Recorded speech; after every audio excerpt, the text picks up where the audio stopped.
All right, today I am at a Copart auction, and the reason why I'm here is because we have two major problems going on in this car market. One, auto loan delinquencies are spiking, and two, we have insurance rates that are going through the roof. And here at Copart, we can highlight both of those things. So check this out. You've got places just like this all across the country, cars that are being auctioned off that either are repos or they've been wrecked, just like this one right here, and dealers are buying them and fixing them up, or they're buying them to actually use parts to fix other cars. So the reason why I wanted to come out to Copart is because they have two things. Obviously they have wrecked cars, but what a lot of people don't know, a lot of dealers, even myself, didn't know before Copart invited me to come out here, is that they have cars that are running and driving cars. And a lot of those situations, probably like this Honda CR-V right here, and this what looks like a Jaguar, I think it's a Jaguar. Let's find out what this actually is. What is this? What is this? What is this? Oh, it is a Jaguar. I was right, it's a Jaguar, it's a Jaguar.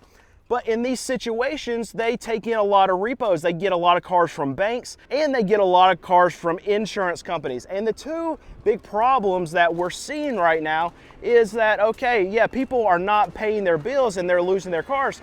But then you have situations over here, if this is a wrecked car right here, this Challenger, where someone paid a ton of money for this thing just a couple years ago, probably paid market adjustment. And if this is a wrecked car, then what happened is, okay, they're only getting paid for the value of the car right now, and that value has greatly gone down. But so this sets up for a just absolute negative equity disaster for a customer like this. And actually, now that I'm looking at it right now, this car doesn't look wrecked at all. So this is probably the second scenario where this consumer paid for the car for a little bit, and then they ended up realizing they couldn't pay for it anymore and they lost it.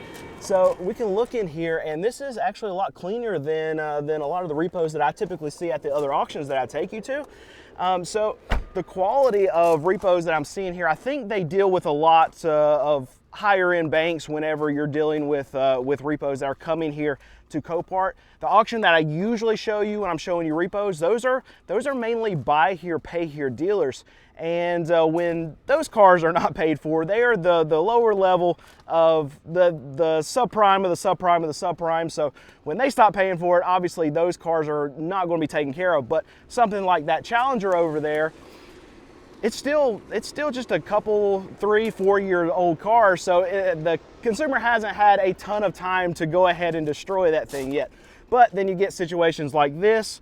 This car is well taken. This looks like a car that would be on my lot, frankly. I buy and sell cars that are $5,000 and under, and Copart's a place that we might start actually looking to buy cars in the near future, just because I didn't know stuff like this even existed. Now, I mean, we're gonna have cosmetic stuff. We can fix that. This is just from it sitting out baking in the sun. Oh, it's locked. Let's go check the other side. But this is the kind of car that I would buy for, you know what? Might be just a little bit too rough. This is probably still a repo. It doesn't look wrecked at all. Actually, the inside's not that bad. Inside's not that bad. This is something for us to start considering, especially as we're selling a lot of cars now. We're inheriting a lot more of the customer base just because people need cheaper cars, and the cars that I sell are $5,000 and under. But I wanted to come out here and look and see what we can see. Check this out. Old Mercedes. This is awesome. Oh, let's look at this and just take you. All right, let's go around to the other side. See if we can open the door here, because I want to see what the interior of this thing looks like. And really, I mean, can we not get into this car? Oh my goodness, I want to see the inside. Can we see it? Can we see it? Almost. But I really wanted to come out here to just show you guys what a Copart auction looks like. And yeah, you're gonna have a ton of your wrecked stuff, but they also sell, you see over there's motorcycles, you have ATVs. There's actually way up there, I don't know if you can see it, I might have to zoom in on it on edit, but there is like a 2022 or 2023 TRD off-road Tacoma sitting over there. Lots of money, and it's not wrecked. So in that scenario, I'm not sure what happened. If it's only a year or two old, that's a quick repossession to happen. And we have stuff like this. This is more stuff of the kind of stuff that I buy. Ford Explorer. You gotta be careful about transmissions in these things. I'm not too worried about. Oh, that's nice. Yeah. Okay.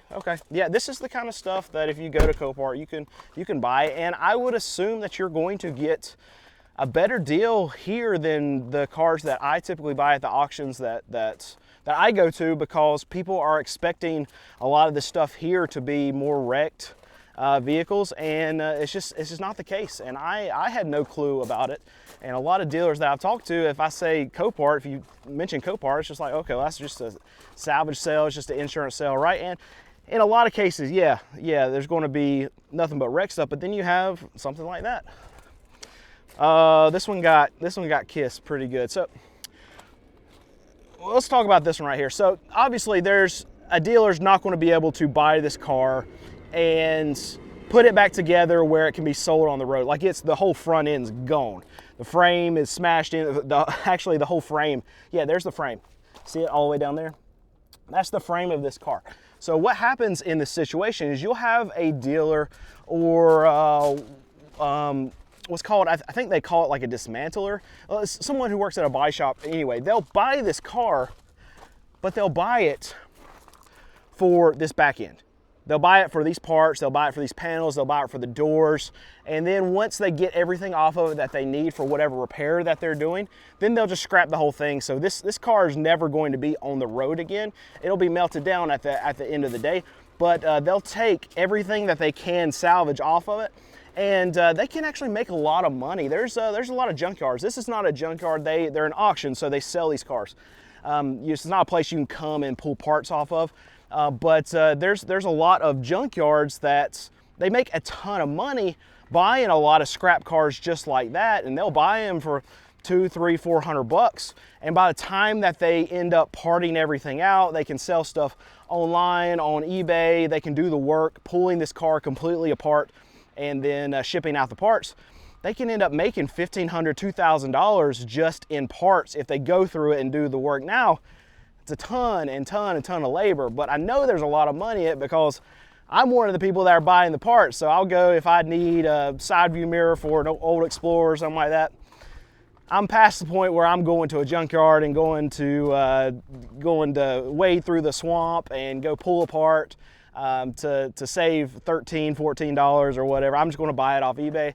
Somebody else did the work, and that part basically cost them no money at the end of the day, and they're selling it to me for 20, 30 bucks, whatever. It's just pure profit for them, because usually a lot of the times when they buy that car that they're going to spend 300, 400 bucks on it, whatever they pay for it, it'll scrap for like probably 150, 200 bucks. I don't know what the weight of metal costs right now, but they're going to be able to get, they know that they're going to be able to get, if they don't pull a part out of that, like 75% of their money back just from scrapping it. So there's a lot of money that they can make.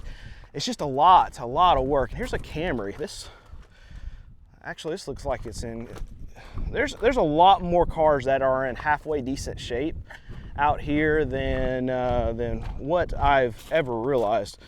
Yeah, like this car's not even being wrecked. So this is probably another situation where you have a repossession sitting out here. You know what?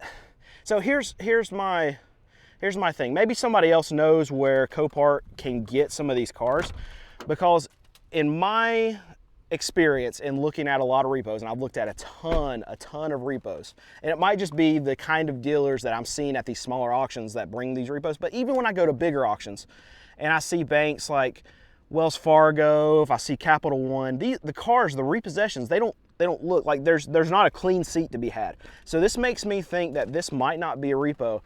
It's not wrecked. So what's the other situation? It's not going to be a lease return. Like, it's too old to be a newer lease that it's in. I know that they do some lease returns here too. What's the other situation? I mean, it's almost got to be a repo at that point, but repos typically don't look that good. So that's where my question comes in as far as what that car actually is. We got some Jeeps out here. Ooh. Somebody was sad when they wreck this thing. It's very difficult to find these. This one's got, you see how good these cars are. This thing's got 250 149,000 miles. They run forever. There's your little Scion that got kissed. So you can see this whole lot right there. I'm on one section right here. You can see all those cars there. They go all the way down over the hill and then down the hill. And then you got that section all on the other side over there. I'm not going to walk through that section today. Maybe we'll come back. If you like this kind of video, subscribe to the channel and let me know that you want to see more Copart walkarounds, because we now have the ability to come here. There's a lot of auctions that will not let me come and film, but they got in contact with us and said, you know what, anytime you want to come out here and do a walk around, you want to do any kind of videos, they're going to let us do it. So that's very awesome that they're allowing us to do that, and that's just another place where I can film. Problem is, it's hot. It's so hot. But I've been here once before to already film a video. This is my favorite part about this Now, they have Copart locations everywhere across the country, but my favorite part is that view over there. I made a joke that I'm going to apply for a job just so I can get that view every single day. It's very nice here. Here's another, here's a little Versa. It's interesting. It's got 240,000 miles. It's rare that you see, actually this is a Sentra. This is a Sentra. Very, very similar cars, but it's very rare that you're going to see a Sentra with that many miles. Nissan's not my favorite brand. I'd rather have a Toyota, but ooh, look at this. Lexus. This is a nice car. Yeah, let's look at the, oh no, this makes me so sad. This is such a beautiful car. And look what happened. Look what happened. It just got absolutely, I mean, it got kissed really, really bad right there. So this is another situation where, okay, this is a very expensive car. They can't use any of this stuff. It's done. But there will be a dealer that can buy this. The motor's probably absolutely fine. It's got 140,000 miles and these cars run forever. So they can actually buy this car, pull the motor out of it, and it might be that they can buy this entire car for cheaper than they can buy a motor to replace one that they actually need the motor for. And they end up having all of the parts left over where they can use them for the car that they're replacing the motor for, or they can sell or part out the rest of that stuff. And they end up making money on the back end. If they want to go in and do the work, they can do that. There's a lot of dealers that will do that, and very resourceful. If you want to make money, you gotta do the work. And it's a lot of work to take a lot of that stuff apart. There's a Tundra. Wow, this thing, I wonder if it flipped. No, it couldn't have flipped because the tops, what happened here? It's a Platinum. It went all down the side. Maybe it just took out a whole series of guardrails. Oh my goodness, all scratched up on the front too. And then the grill looks, here's what's weird. Look, check this out. All down the side right there. Grill is fine, but the hood's smashed up, and the grill's plastic. This is the cheapest and most flimsy part of the whole truck, but everything else that's metal got destroyed, both sides. So I wonder if it had to be going down the interstate in between two trucks, one smashed on this side, one smashed on that side, and then the grill just, for whatever reason, didn't take any of the hit. Because this is, I mean, it's you hear that, it's literally plastic, literally plastic. You got some Dodges. Oh, this is the Sadro. Beautiful Tundra. You got a Ram pickup truck. You got a nice Silverado. And you got this Titan. The Titan is the Titan hit? Yep, there you go. This is a Sadro right here. That's a lot. Let's see here. So that's a Platinum. When that was new, that was probably a $75,000 truck. You probably got another $45,000 right there, another $45,000 to $55,000 right there, another $40,000 to $45,000 right there. That's how much money right there is smashed up. Just money evaporated, just like that. All right, well, I think we spent enough time out here. Thank you for watching this video. Like I said, if you want more of these little Copart walkarounds, subscribe to the channel and let me know down in the comments that you want me to come out here more. I will. It's hot, but I will do it for you.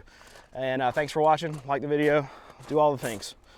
See you in the next one, guys. There you go.